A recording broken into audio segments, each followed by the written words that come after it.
روزوں کا مہینہ رمضان کا مہینہ ہے، جس میں قرآن اول نازل ہوا، جو لوگوں کا رہنما ہے، اور جس میں ہدایت کی کھلی نشانیاں ہیں، اور جو حق و باطل کو الگ الگ کرنے والا ہے۔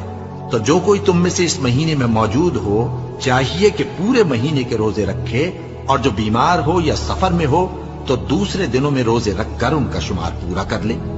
اللہ تمہارے حق میں آسانی چاہتا ہے اور سختی نہیں چاہتا،